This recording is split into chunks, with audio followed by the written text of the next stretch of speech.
Kurt Wenner is a modernaro, a street painter. His medium is asphalt and chalk. His paintings are temporary, spontaneous, and public. They belong to anyone who passes by.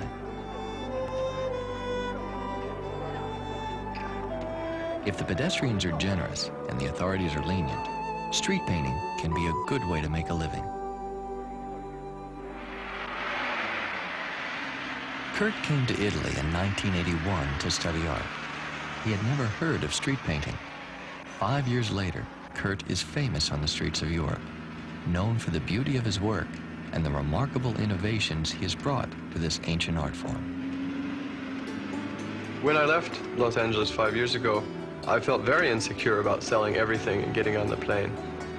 What was it that caused that insecurity? I had nothing of quality, and not having any of this has been a freedom to study, a freedom to learn, a freedom to have every day be an experience.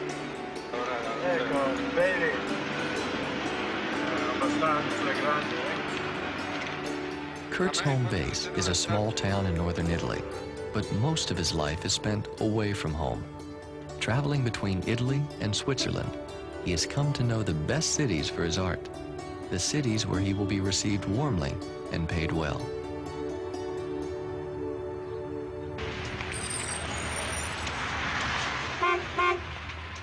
Lucerne, Switzerland is a fine city for street painters.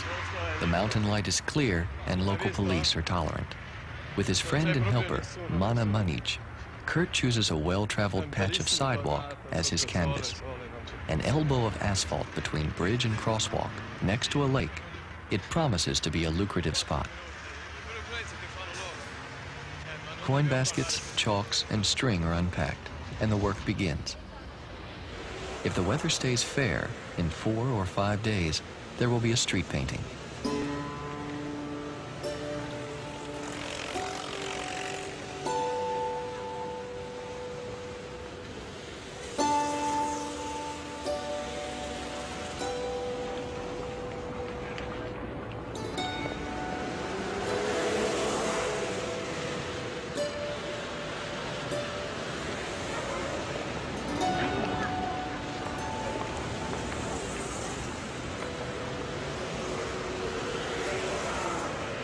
I think the excitement of this invention is that when a person looks at it at this time, they don't get to see anything. And so they see lines, they see geometry, they see the layout, but they don't get any sense of what's going to happen. And in the next days, hopefully, I say hopefully because it's an experiment, the drawing is going to develop into a very unusual illusion. The kind of art that I've picked, or the kind that interested me, has always been a communications art. And Italian art was always made to teach, to entertain, a real public sort of art.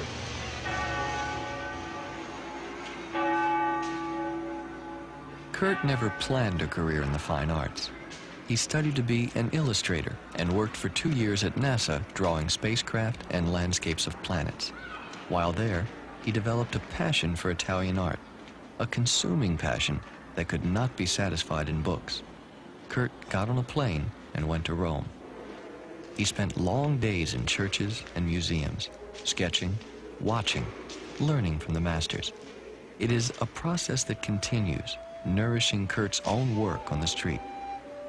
The spirited frescoes at the 16th century Palazzo Te in northern Italy are a recent source of inspiration.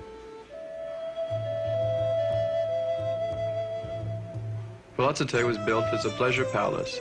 The frescoes were intended to have the effect of a party. So before the party even started, there was already a party on the walls.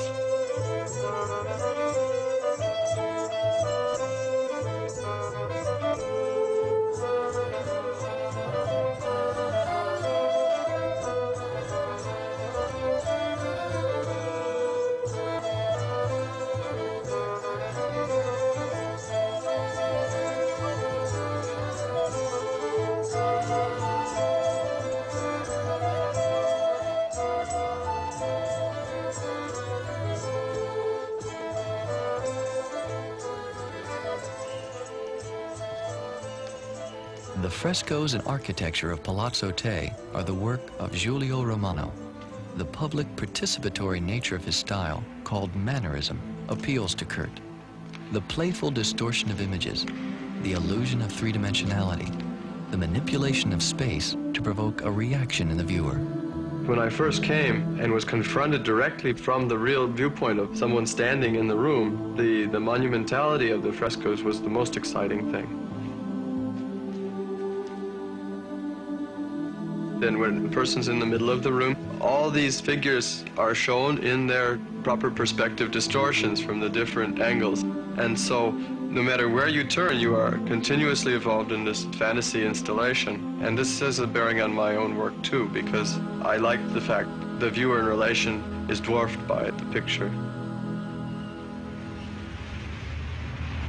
The first time I worked on the street was on a picture of another street painter who asked me to help him on the head of an angel that was in the painting. In having drawn this, he gave me the money which had fallen into the buckets in the meantime.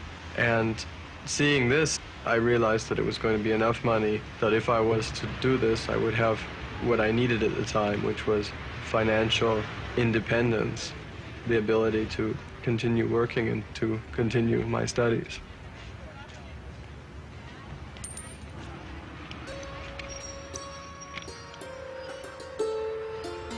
Kurt's first street paintings were two-dimensional, mostly copies of religious masterpieces from the Renaissance, the traditional domain of the Modernare.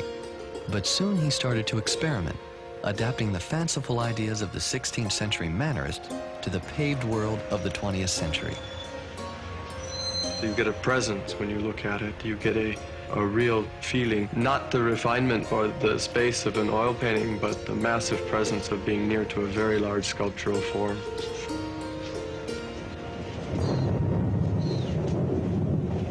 The unpredictability of Lucerne's mountain weather makes street painting here a bit of a gamble. The gathering storm clouds are not promising, but plastic and tape will provide some protection.